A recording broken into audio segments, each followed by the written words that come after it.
Welcome back to session 3, More Than a Paper, Ways to Share Research.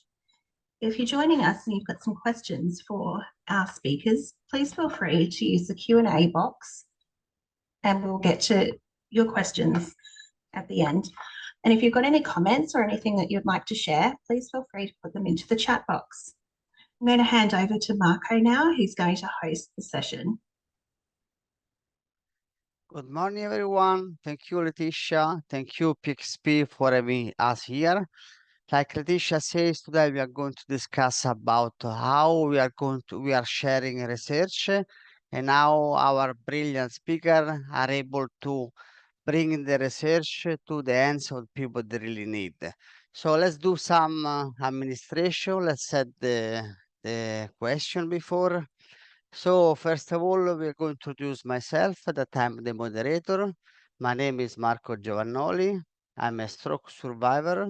I'm here. Normally, I'm not a researcher. Actually, I'm an aeronautical engineer. And once in lifetime, it's nice to turn on the table. Normally, I'm the one receiving the question as a stroke survivor living the experience. And today is my duty to make question to researcher. So it's something new for me. I I have to say something to everyone. I read research before my stroke 3 years ago, but I never really spent so much time research. And I always say I read more research on the last 3 years than my previous 46 years. And I think today we have here amazing speakers. They are going to share the way they share their research, how they've seen our colleagues they do, and I think we want to have interaction section. The section will be made that we are going to ask our speakers some question. It's going to be an open question where people can answer, everyone can put their comments, and plus we are like the people from the who is attending the session, put your comments and question in the Q&A and the comments. So without wasting any more time, because unfortunately we don't have much time, although our speaker, I think they would like to stay here hours and hours to speak about the subject. I think I'm going to move on to my first speaker. Joan, can you introduce yourself? Yeah, thank you, Marco. Hello, everyone. My name is Joan Carlini. I live on the beautiful Gold Coast in Queensland, Australia. So I am both a researcher as well as health consumer advocate. I've been a health consumer advocate since 2016. I initially chaired the Gold Coast University Hospital and Health Service Consumer Advisory Group. But as a researcher, I'm in the marketing specialty. And my research really focuses on consumer involvement in research. So a little bit different to the other speakers today. So while it's important for me to publish in academic journals, which I do, it's also really important for me to make sure that my research is practical and impactful. And so I'll just talk about some of the ways that I do that beyond publishing. But as a researcher, it is still really important that we publish in our academic journals, and that is, required for our job as well. So first of all, I'll talk about with researchers. So with my research, I understand how we can bring researchers and consumers together and the ways in which we can do that. So some of the ways that I have real world impact is by mentoring and facilitation. So I mentor other researchers, whether they're junior researchers or senior researchers. I mentor them in being able to involve consumers in their research. So some of the ways that I do that is sometimes I facilitate sessions for them. And this way we can learn how to balance power, which is really important, so that consumers feel like they can, talk about whatever they want. They feel like they have a voice and they feel listened to. And although these things sound quite simple, they're actually really hard for a researcher to achieve because researchers are typically not trained in this type of skill. And so I will help researchers create co-design sessions as well. And I'd really like to touch on one example of how this looks in the real world. So one of the researchers was asking consumers about pressure injuries and what their perceptions were about air mattresses and nutrition. And consumers just weren't really able to talk much about it. They didn't really understand what the researcher was trying to achieve. So I worked with the researcher to develop a service journey. So Alice had fallen downstairs. Alice was from another country and didn't speak English that well. And through the service journey, so Alice turned up in the ED department. Alice was seen by a nurse. And so at each point, the researcher actually used quotes from the nurses. And so at each point, we stopped and we said to the consumers, what do you think about this? Would you have liked to have been given the option, to have an air mattress? And the researcher actually found that she got lots and lots of feedback from the consumers by just using this different approach. And so where the nurses said, oh, we wouldn't offer consumers air mattresses because they're really noisy and they're uncomfortable, consumers actually said, oh, we would like the option of having an air mattress because we know that it really alleviates the pain. So you can see how it is really important to work with researchers and consumers to make sure that you have a really strong voice. Some of the other ways that I do this is in the ethics applications. So I assess high-risk ethic applications. And so while I'm assessing these research proposals, I'm actually able to give feedback to researchers about whether or not the consumers could be vulnerable and how they could actually include consumers in their research. So that's a really good way to ensure that consumers are involved. And also I lead by example, like I model the behaviour that I expect to see in other researchers as well. So other researchers can see, how I go about involving consumers, the type of language that we use and the type of accessibility and spaces that we have. And that way they can learn in sort of a low risk way as well. For consumers, what do I do to connect my research? It can be quite a lot about the process. So making sure that consumers feel really heard during the process. Another thing that I do is I make sure that all of my papers are shared on social media, for example, LinkedIn. On LinkedIn, I provide like lay summaries of what the study found and encourage conversations about it as well. And I also am part of different governance committees Sorry, within. sorry, Joan. I think unfortunately, I know that you would like to speak for a long time, but unfortunately, we are tight on schedule. So, No, guys, I perfect. know I would like to stay here all day to talk with you because I think I will be able to learn myself and everyone listening to you all day. But I think we need to be able to maintain the 1 hour session. So I thank you, agree. Joan. I Thank you. think we'll get you talk later on in the second part of the session where we have the open question. So now I move to Ahlia. Can you introduce yourself? Thank you so much, Marco. My name is Ahlia. It's an absolute pleasure to be here speaking with you all today. I am incredibly fortunate to sit in lived experience roles. That's the language and terminology we use where I'm based. My journey, I've come from a background completely different to research, from frontline work in domestic and family violence and homelessness. I found that kind of working wasn't conducive when I segued into motherhood of my own, and ended up in a lot of lived experience spaces. And was really fortunate to be able to share some of my journey on weight, stigma, maternity care, which is how I entered the research space. It's been a really incredible journey, and I currently find myself sitting embedded within a university. I'm in Melbourne, Australia. I sit within Monash University's Health and Social Care Unit. I'm not an academic or researcher. I am just really fortunate to work under someone, an incredible Professor Helen Skateris, who truly values the voice of people. And she has created a unique lived experience role. And within that, I it's really about how do we champion the voice of people? How do we go to, and I know there's been a conversation around language that I'm very thankful for. So the terminology we use in our work is lived experience experts, but I understand it could be patients, public consumers, depending on where you are in the world. So I have a national network of lived experience experts.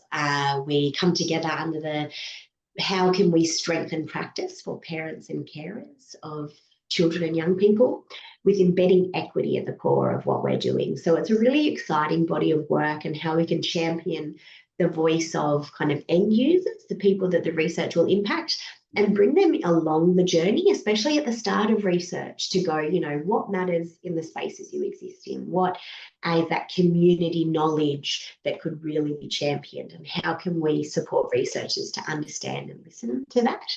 I'm so excited to be here with you all today to start some of these conversations and further some of that learning. As you can tell, you know, we're incredibly passionate speakers in this space.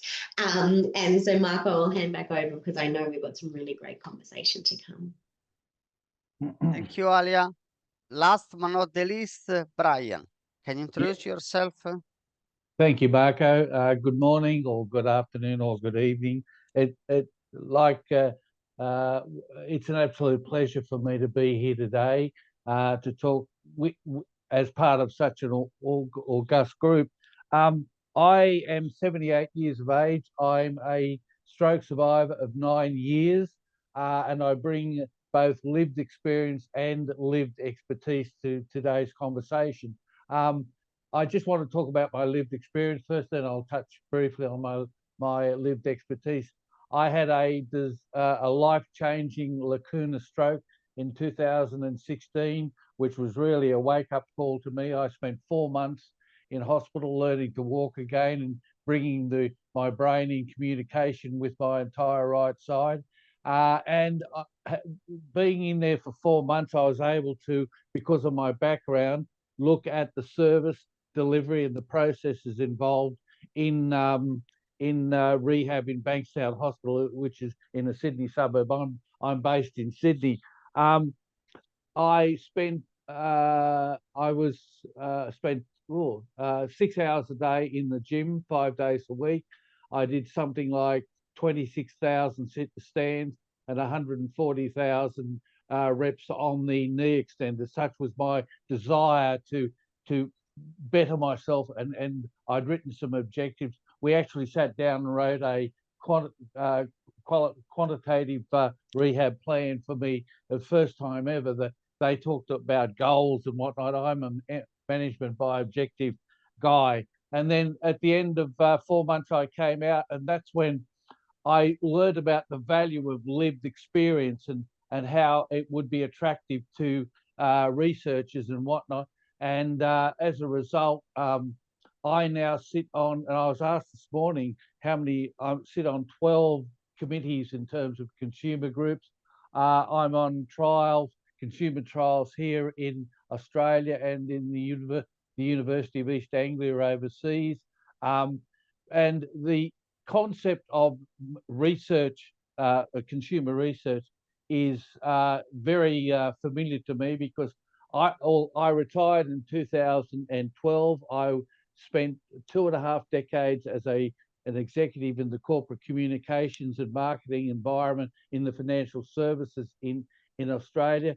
Plus, then I went across to management consulting, working in mergers, acquisitions, downsizing, project management, change management, and I'll use somebody else's words to describe me. I'm considered a pioneer in change management in Australia. So that all came together in my involvement in consumer lived expertise and my research activities. It started out initially just in stroke, and it's now it's like dropping the stone in the pond. I'm now involved in cardiovascular work. I'm involved in dementia, a whole range of things.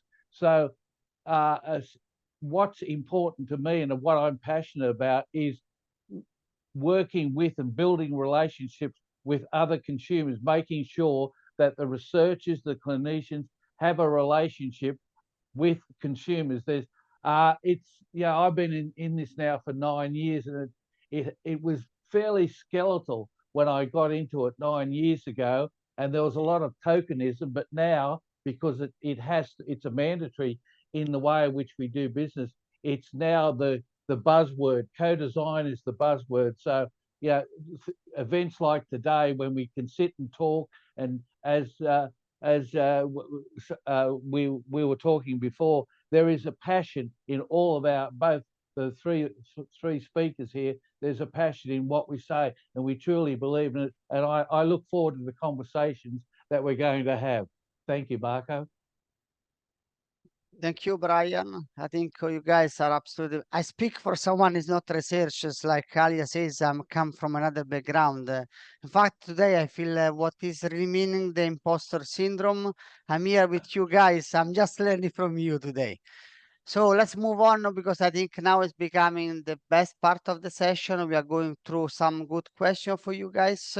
So again, because we are very conscious of time, we have like we have 6 questions, 2 for each guest. We are trying to keep 5 minutes per question.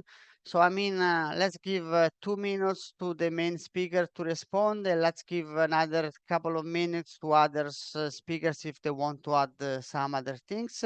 And in case we'll have question as well, we'll take maybe one question from the guest. So we invite everyone again, people attending online, please put your comments, your comment and question, your Q&A in the comments. Joan, I have the first question for you. I was thinking, what was the moment when you realized your research or someone else's research could or should live beyond the page of a paper?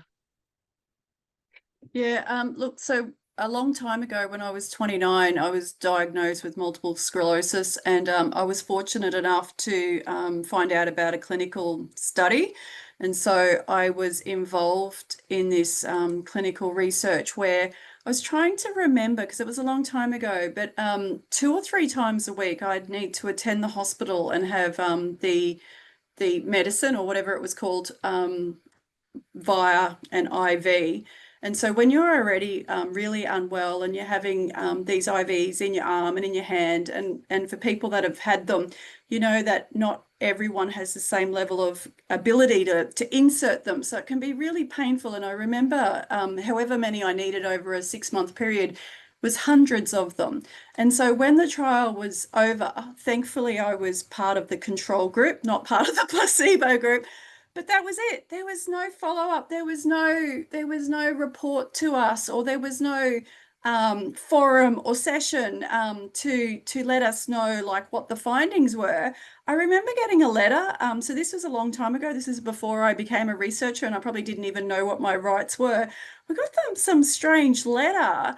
And I didn't really understand it, but basically, I don't remember what it was about, but I felt really disappointed that I had invested so much of my time and my body, and I didn't understand what the outcome of the study was and why actually the medication was not being adopted in this country. Was it too difficult, or I don't know, like, you know, if they were going to have this study, I didn't understand the outcome. So that's where I guess I first learned, you know, actually this is probably not okay, that if you're going to have a study that you're not really sharing the results, you know, in a way that people can understand, especially the people that were involved.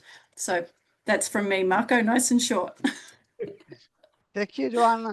Brian, Ahlia, any other comment from your side, from your experience? I'd like to echo and support Joan's comments there. I've been involved in a couple of trials in the beginning where there was absolutely no feedback.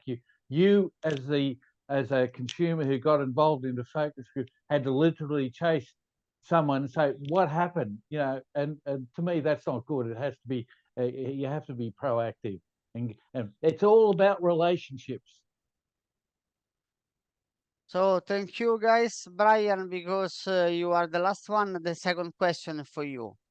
So can you share to everyone what was the most surprising or unconventional ways you have seen research to be shared, or you have done yourself? Okay, thank you, Marco. There is one very clear example of closing what I call closing the loop. It was about 3 years ago.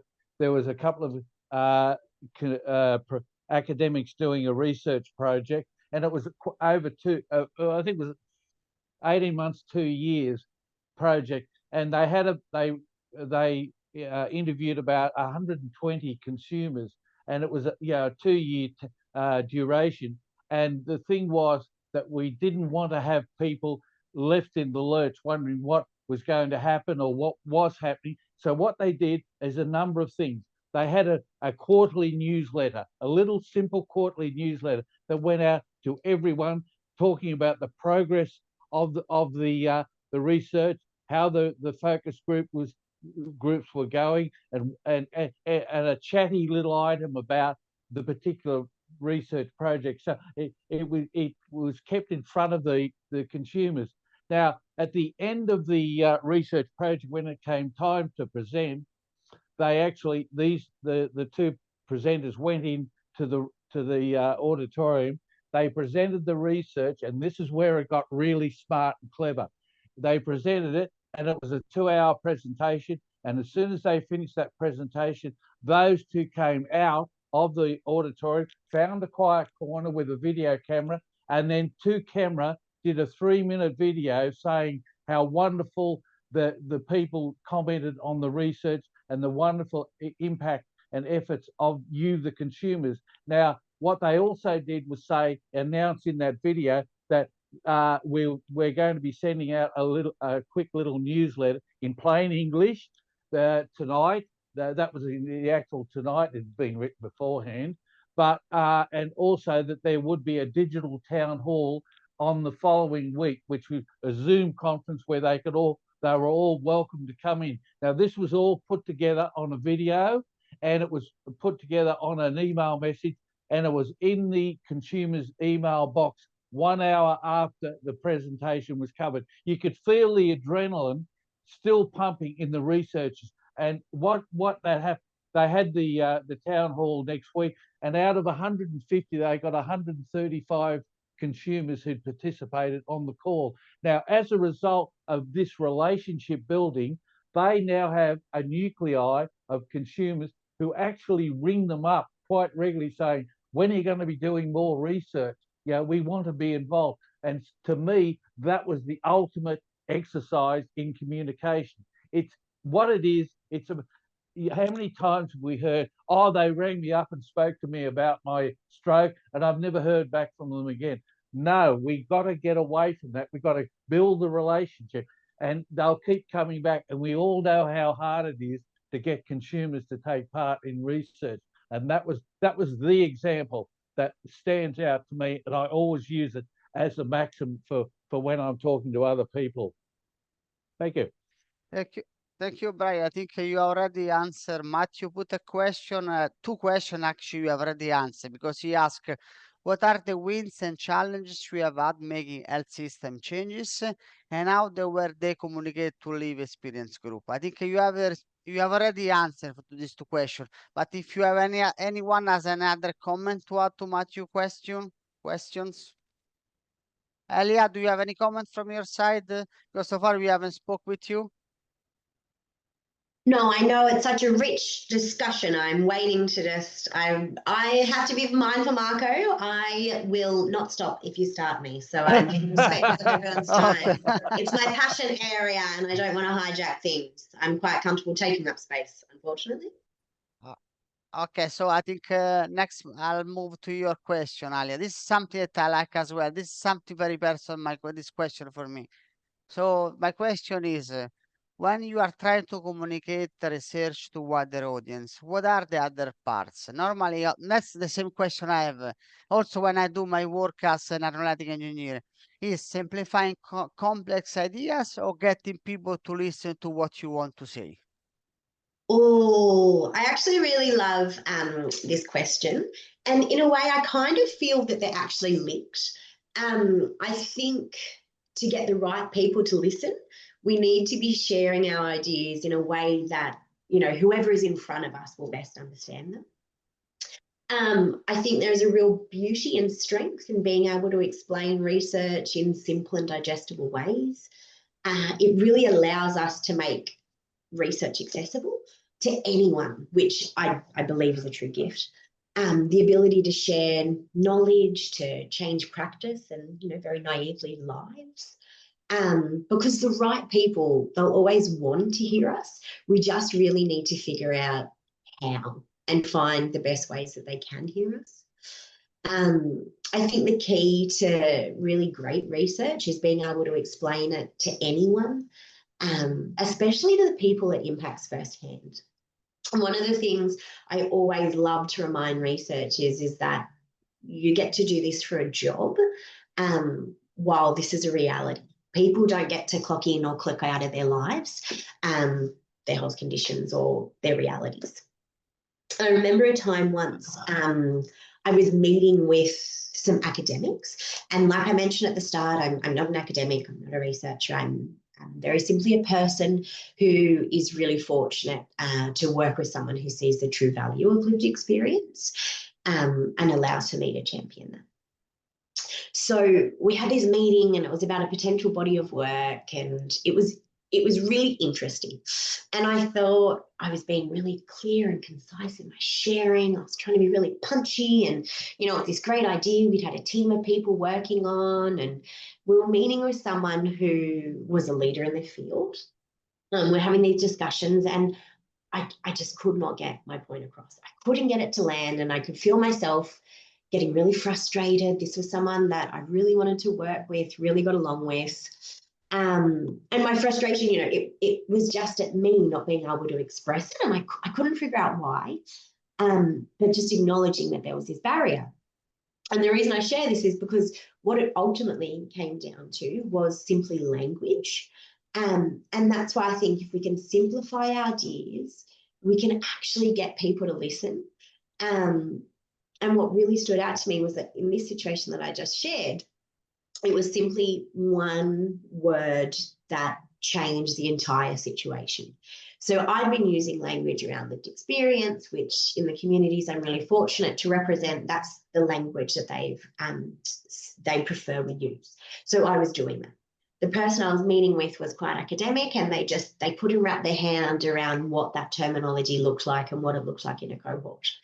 A colleague of mine was able to jump in, and she very quickly just changed the terminology to end user. And by shifting that perspective, it was able to get the person we were meeting with to completely understand what we were talking about and come back on board.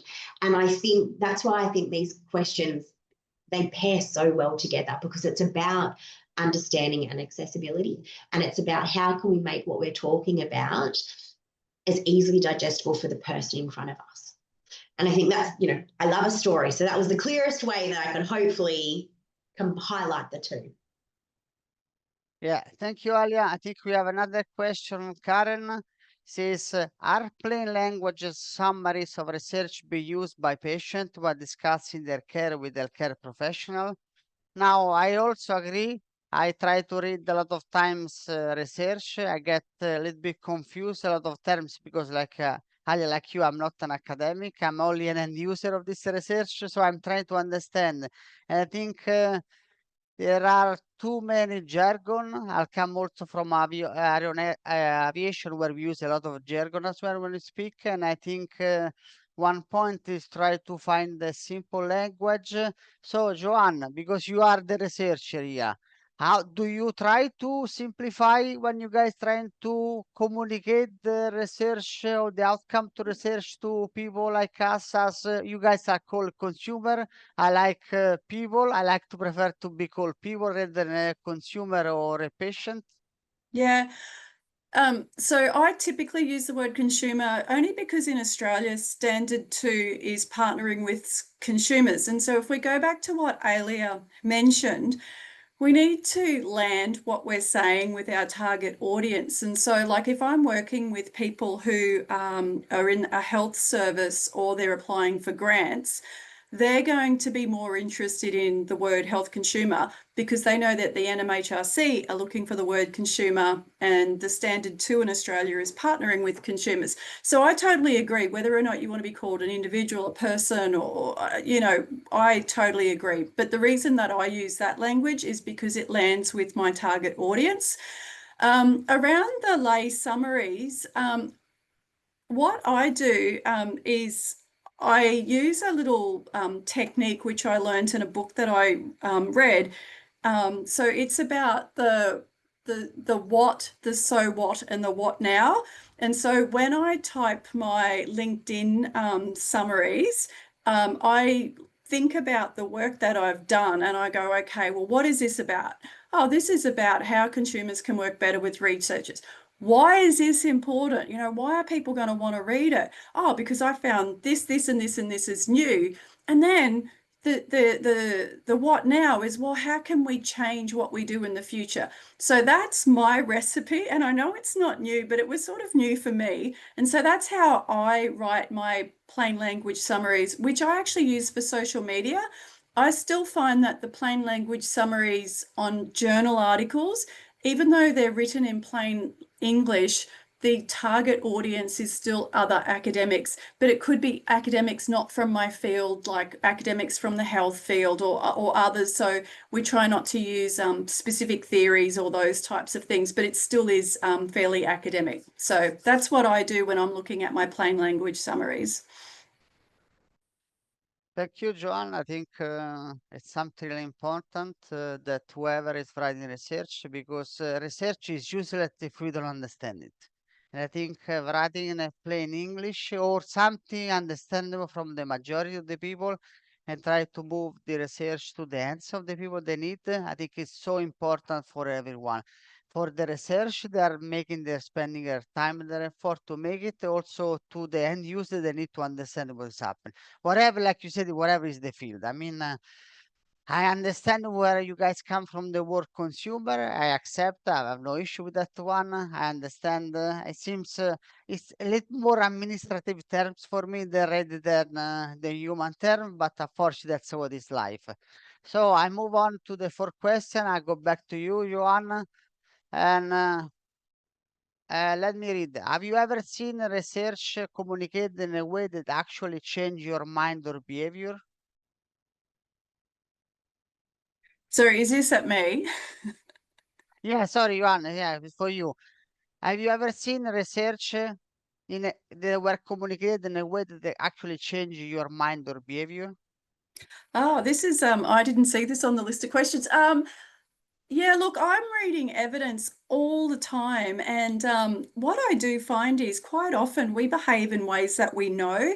And so if I find something, I try to pick it up and instill it.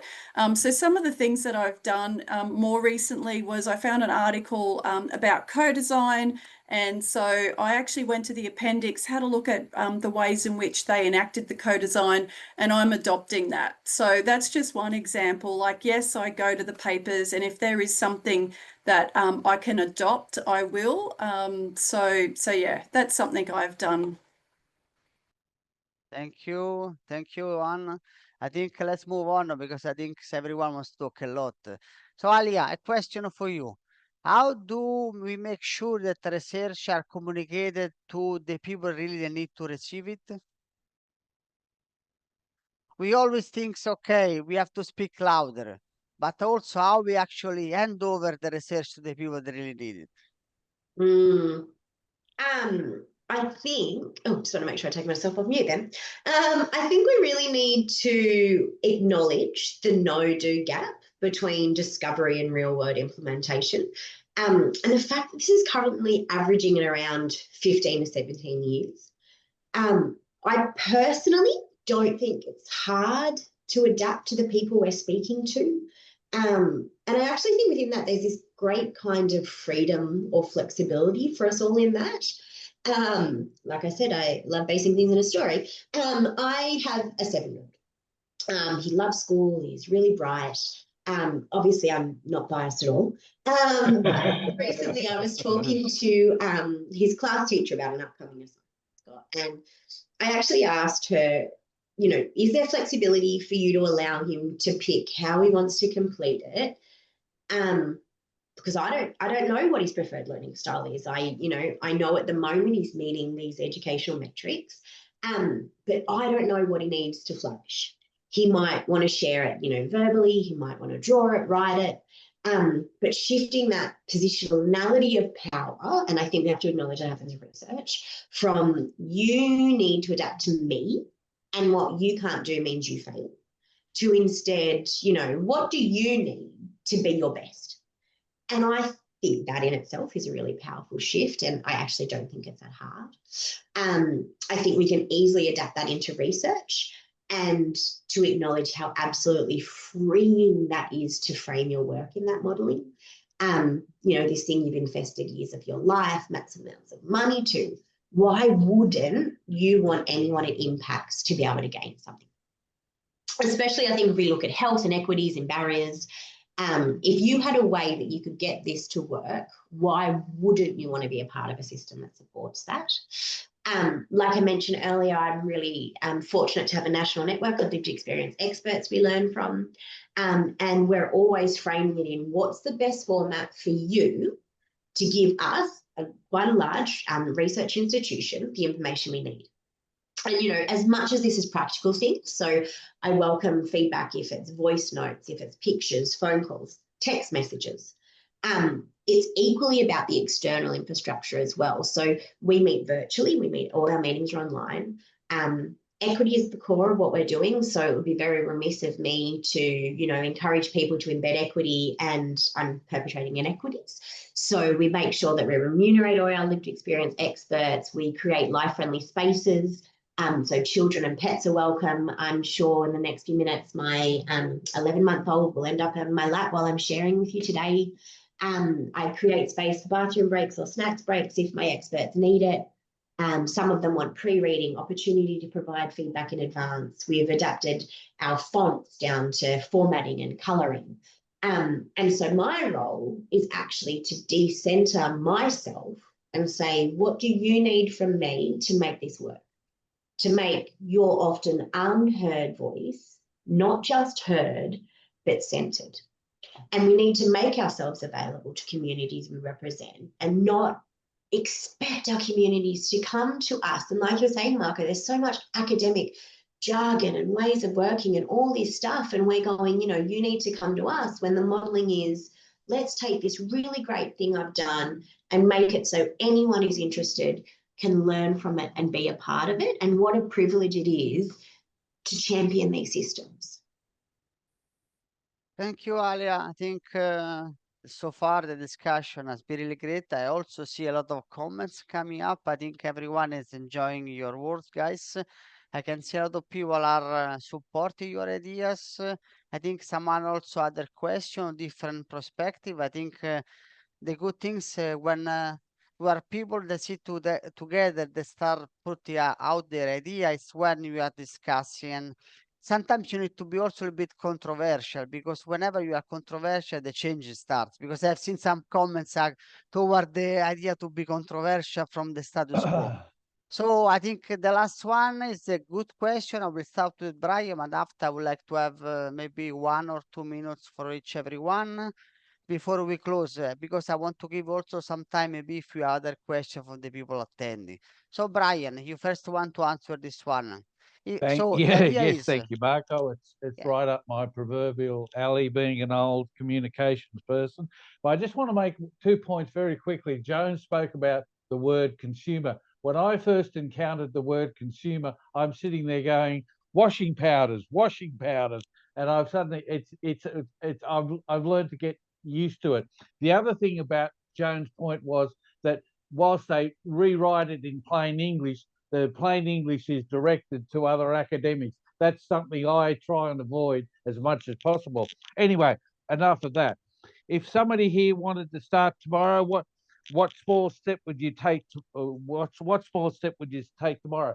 Very simply, I would take a piece of paper and a pen and go off into a quiet corner somewhere and write a very simple communications plan. I would sit and I wouldn't write pages and pages, but I'd ask myself about 3 questions. What is it that I'm trying to communicate? What's the objective? Who am I communicating it to? And then how will I how will I get that message through? Now let me just go through. What are my key messages out of this research for consumers or the people with lived experience? What are the key messages that I think or that they have told me that they want to know? And you do a little bit of pre-research. I've always done that. And then you have some idea of what to do.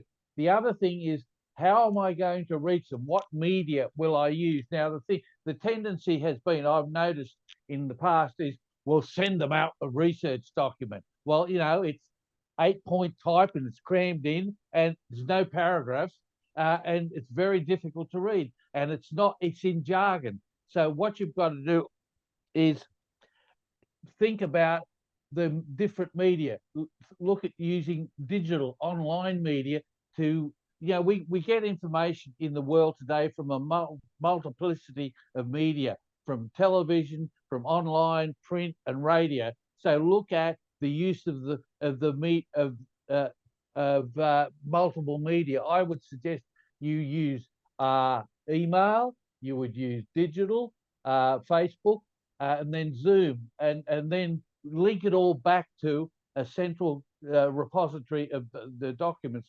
I write a lot of blogs, and particularly on research, I've done a few where I do the top line results in consumer terms, and in the blog I put the link back to the original document. So if someone looks at my summation in consumer terms, they go, "Oh, that looks interesting. I might go a bit further." Well, they have that ability there to go back and have a look at the document. So my advice would be sit in the corner to write a very simple plan. And once you get the plan, it's 80% strategy, 20% execution. That's a very small step.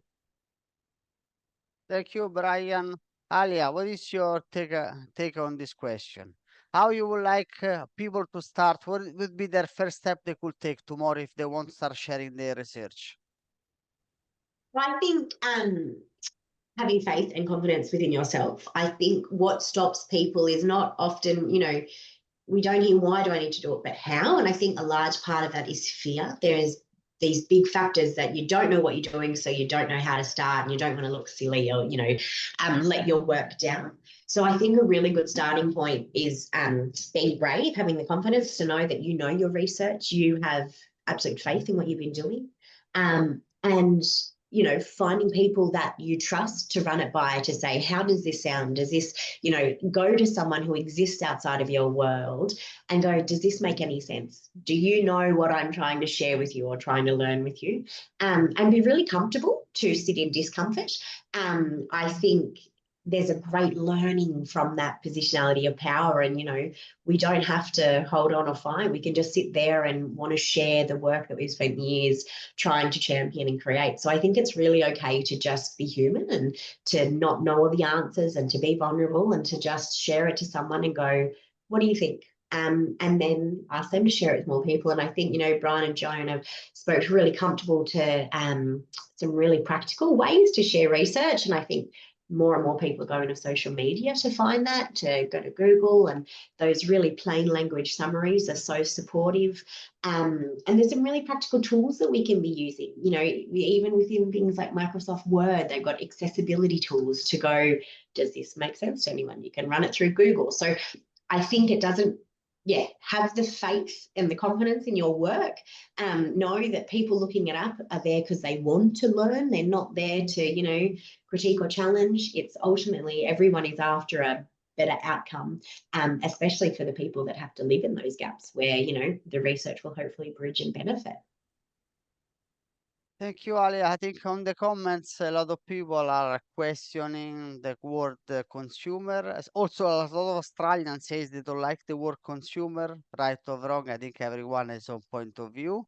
And I put my personal last question. Now, since recently I've started looking for research using artificial intelligence. You may know there are chatbot. Actually, they are only specific train on research. So it's very easy. So my question is, how do you see guys moving forward? How artificial intelligence can help us as end user, consumer, patient, people to get access to research? How is going to help you guys to make research more accessible to us? Who want to respond? Can I go first Vai, on Johan. that? Yeah. Can I just go first on that? So I've recently been exposed to a new tool called Open Evidence, and new doctors are actually being trained to use this particular tool. And one of the doctors had said he's in his practice and he has the person beside him, and they're asking open evidence together about if you're a let's say middle-aged woman with high blood pressure and low iron, what might some remedies be? And actually, the doctor said that that was a really good tool to have a really good discussion with the person. And also, I'm all for using generative AI. I do it myself. But what we can do with it is actually have it inform us and use that information to go speak to our healthcare practitioner so that we're better informed. But we do need to be very careful because Gen AI hallucinates and it could provide information that is not suited to us. It may not know that we're on different medications and there are contradictions. So definitely AI is a really brilliant tool for us to get some information and knowledge about, our health conditions or whatever, but making sure that we take that information and we go speak to a professional, and that way it can be tailored to suit us. Yep. Thank you, Johan. Brian, Ahlia, you want to add anything on this question? I totally agree, Marco, with what Joan said. Is get the bulk of the information, the general stuff, and then trot along to see your doctor or finish, and they will tailor the output to fit your situation. Yeah, that to me is very sage and very wise. Actually, is that what I do with my doctor, my rehabilitation doctor? I do research, I read, I go back to him, I say, doctor, I saw this research.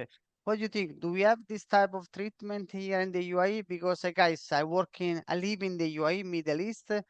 So treatment, also access, not the same like you guys, is the same for you guys in Australia, wherever the part of the world you are. I understand it's not okay. It's not low income countries, actually high income countries. But so far, because there's very limited population, we are only 10 million people in this country, so there is not even the basis to have a lot of possibility here. Okay, guys, I think we have last 10 minutes. I'll leave you 2 minutes each to give your last idea, your last comment to everyone. So who wanna start first? Brian, because you are the first one, my upper figures I can see. Can you start? 2 minutes Yeah, each, okay, guys. I I'm going will. to time you, otherwise we're not going to finish on time. Okay. Look, this has been really, really enjoyable. There's passion flowing everywhere here, and it's great because the involvement of consumers, I hate to use that, in co-design is an integral part of the Curity protocol. I just think that we have to learn, we are learning to respect it, to treasure it, and ensure that it does happen in a genuine way. That's all I want to say. I feel as if I've summarized it. Thank you, Brian. Joanna, any point from you just to finish? Yeah, Although I look, know that you would like to talk for another 2 hours, but I can't, fortunately. yeah. No, look, I just think that we just need a culture to continue the culture change in Australia and internationally. I think Australia is up there with the UK and Canada and Australia to increase consumer involvement in research and making research more accessible. But the more people can talk about it on social media and what PYP is doing, like, we just need to talk more about it. And the more that we talk about it, the more the culture will change. So that's something I do all the time, and I encourage everyone just to be talking more about it on social media so that we can get a culture change throughout the world. Yeah, granted. Thank you, Ahlia. One last point from you. I just wanted to thank everyone for being here and a part of this conversation. I think it's so powerful when we can be in spaces like this. I think there's so much work we can be strengthening in regards to positionality of power, and I think it's really okay for us to create spaces to normalise. It's okay for allowing people to, especially researchers, to sit in discomfort, so the people who have to live in discomfort don't have to. I think it's really beautiful when sharing can occur, and just would love to thank everyone for their willingness to be a part of this conversation and how we can continue to strengthen this practice in Australia, in not just Australian working, but all working. Thank you. Thank you. So, first of all, thank you, Joan, Ali, and Brian, to be the speaker today. I think I've learned much more today about what the work research do. And I think those are my short takeaway from out of the session, and 3 years trying to read the research and try to speak as a living experience and try to bring I always say we need to bridge the gap. Sometimes we need to turn the table. That's why today I'm the one making the question to the research, to the medical field. And I think the point is we have to bridge the gap between the medical, the research field, and the consumer patient people that we are on the other side. Good things, you guys are not only researcher, but also like Brian and Johan, you guys also live experience at the same time. I think you have get the two perspective, and I think sometimes researchers are too focused on their field. Sometimes they miss the outcome to whom the research is the research has to reach. I think we need to try to change that one. I think more we talk about is the way actually we can bridge this gap. I think this was a great session for me. I've learned so much, and I think something that should be expanded more, because I think we need to we have to change the way we think. Wherever we are in the part of the world, I can see people commenting from all over the world. I think they all agree with you guys. I think it was a really good section. I think we have last 5 minutes, so we have a very short round of. If you guys have anything to add from your side, I don't see any other question. Oh, so my guys, sorry, there were so many questions. Let me see if you have a question. Good, some to see that we didn't see. Yes. This is a nice question. This I like. To what extent do you think terminology has hindered progress in advancing advocacy globally? Anyone want to answer this question? I do find that in my working, that I feel it's a real fine balance. You obviously want trust within the people that you're learning from. And terminology is so different depending on your group and everyone's preferences. So I think it is something that we really need to acknowledge, and it's so hard because there's no enforcement of any none of this work being standardized. And I think that, yeah, it can be so detracting from being able to do the actual work. But I don't have an answer to the balance of that, because if people are telling you this is what I need to feel safe, we can't be contradicting that as well. But I do think that's a really important talking or thinking point to be really mindful when we are moving forward in these spaces about what are we spending the most energy on, and how can we most embed safety.